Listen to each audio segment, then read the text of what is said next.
mu linnya lya Mukama waffe Yesu Kristo njagala okutwala omukisa guno okwebaza Katonda ku lwo nange abali ku Facebook ne ku YouTube muli ya Mukama waffe Yesu okulira obubaka buno Mukama bwampadde olwaleero buyambe obulamu buyambe n'obulamu bwange n'omulala mu linnya lya Mukama waffe Yesu Kristo.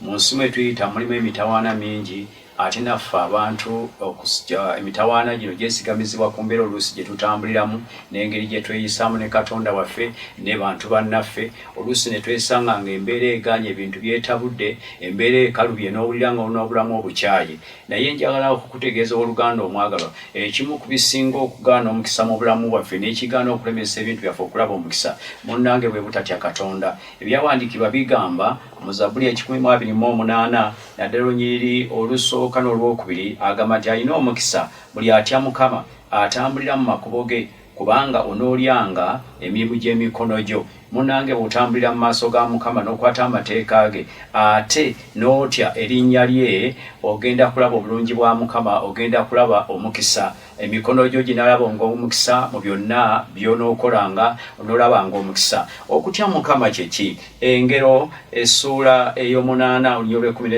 lugamba nti okutya Mukama kwe kwewala ebibi. Okutya Mukama kwe kwewala ebibi. Bayibuli bwetyo bweyogera oluganda omwagalwa nti okutya Mukama kwe kwewala ebibi nti ambalala n'essukuti n'ekkuba ebbi n'akamwa akabambaavu byenkyawa. Ekyo kigambo kya Katonda yennyini. Munnange ng'oyagala okulaba omukisa nkukuutira oluganda omwagalwa ssebo naawe nnyabo ali ku mitimbagano alaba ku Facebook eno olwaleero andaba ku YouTube ntegera ekigambo eky'okutya Katonda kye kigenda okukwesa omukisa mu byonna by'okola ate ng'okutya Katonda kitegeeza kukyawa bubi. Engero essuula 22 olunyiriri olwokuna lugamba nti obugagga n'ekitiibwa n'obuwangaazi y'empeera y'okutyanga Mukama n'okwetowazanga. Oyagala obugagga oyagala ekitiibwa n'obuwangaazi ensi byenoonya nange mbinoonya. Oluganda omwagalwa olina okutya Mukama kubanga ebyo bye bireeta okuwangaala ate bye bireeta n'omukisa ate bye bireeta n'obugagga. Obugagga si bubi, omukisa si mubi, n'okuwangaala kulungi buli muntu akwetaaga naddala ng'obifunye mu makubo amatuufu. Mu linnya lya Mukama waffe Yesu njala okukutegeeza oluganda omwagalwa nti ekigambo kyogera mu ngero essuula ey'ekumi olunyiriri lwa 20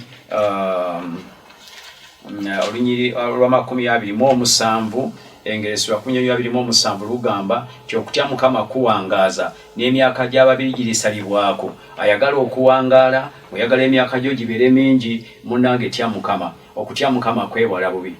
Weewala obwenzi, weewala obusamize, weewala obutamiivu, weewala ebinyumu, weewale buli kintu kyonna ekikontana n'okwagala kwa Katonda. Ogenda kulaba omukisa, ogenda kugaggawazibwa, ogenda kuwangaala, ogenda kulaba obulungi bwa Mukama muli ya Mukama waffe Yesu Kristo. Kansabeko naawe Taata omuyinza w'ebintu byonna, Katonda w'ekitiibwa maanyi ag'omwoyo omutukuvu mu linnya Yesu Kristo omwana wa Katonda, njagala okusaba n'omusajja oyo n'omukazi oyo eyeewaddeyo okuleka obi bonna Mukama atandika okutya erinnya lye olwaleero ow'omukisa emirimu gy'emikono gye, ow'omukisa buli kyanateekako emikono, omukisa emirimu gyabwe n'abatalina obawe Mukama, osisinkane ebibeeraliikiriza Mukama, obawe eddembe ly'omu mutima, obawe essanyu erituukiridde mu ly'omwana wa Katonda omulamu. Abo abatalina maanyi gawangula bibi Mukama bawa amaanyi ag'okuwangula n'okuyimirira okulaba nga bakola kigambo kyo ayi Mukama nga beewala buli bubi bwonna. Si kyangu okukyawa obubi, ebimu biringa ng'ebisanyusa naye nga Mukama bibi, enkomerero yabyo kukaaba na kusinda na kuzikirira.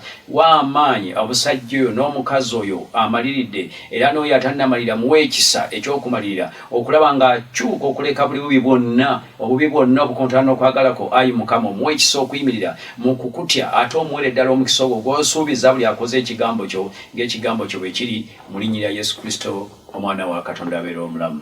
Amiina.